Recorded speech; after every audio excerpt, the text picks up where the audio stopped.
안녕하세요. 오세준입니다. 이번 시간에는 우리가 이름에도 항상 모든 뜻이 있지 않겠습니까? 그래서 경락에도 역시 그 이름 안에 기질적인 장부와 기능적인 에너지의 흐름이 어떻게 조합이 된 것인지 거기에 대한 원리를 이해하시게 되면 막연하게 이름이 붙여진 것이 아니라 그 안에 많은 병리, 생리들이 그 안에 숨어 있다는 것을 아실 수가 있습니다.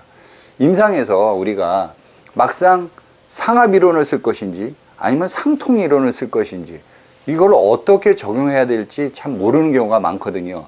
이거 역시 이 침구 이론을 잘 적용하는 데에도 그 경락의 이름을 알게 되면 더 정확하게 운용하실 수가 있습니다. 예를 들면 우리가 족소양 담경이라고 해보자고요.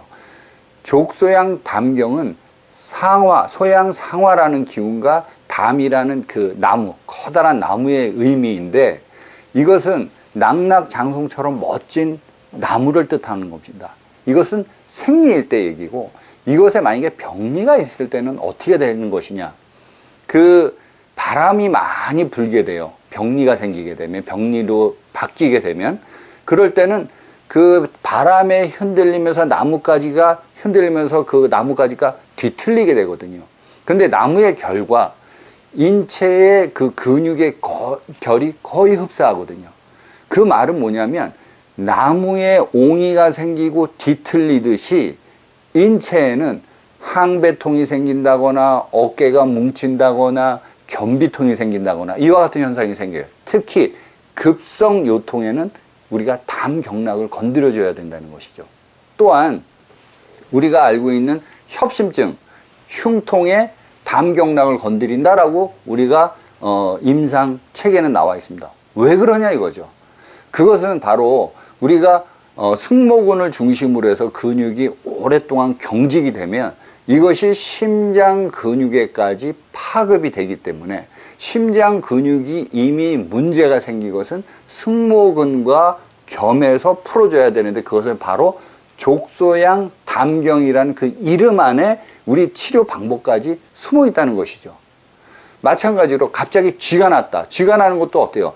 이 근육이 뒤틀리는 거죠. 이것도 역시 족소양 담경이라는 이름을 알게 되면 여러분들께서 쉽게 임상에서 적용해 가실 수가 있는 것입니다.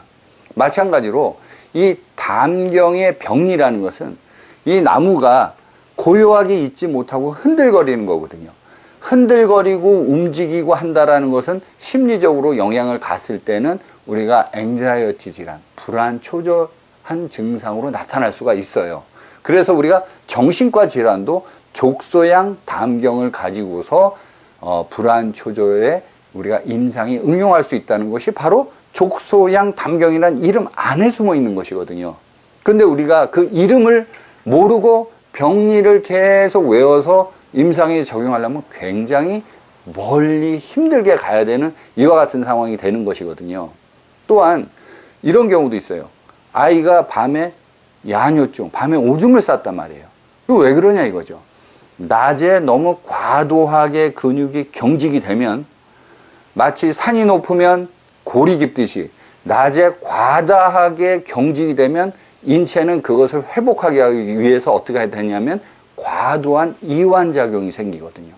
과도한 경직에 대응하기 위한 과도한 이완이 우리가 소변을 보는 방광의 관략근마저도 이완을 시킴으로 인해서 야간에 배뇨 문제가 생긴다는 것이죠.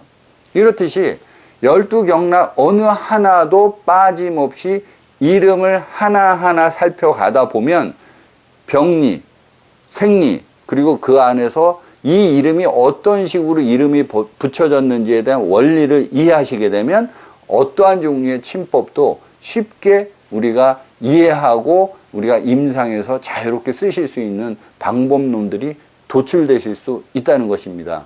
그래서 이와 같이 12경락의 이름, 그 다음에 기경 8맥 더불어서 우리가 유지까지 이해하신다면 우리가 침구 치료에 대한 임상의 실제에서는 여러분들이 아주 빠짐없이 거의 다 많은 병을 치료하실 수 있는 그와 같은 능력을 구현하실 수 있을 거라고 생각합니다.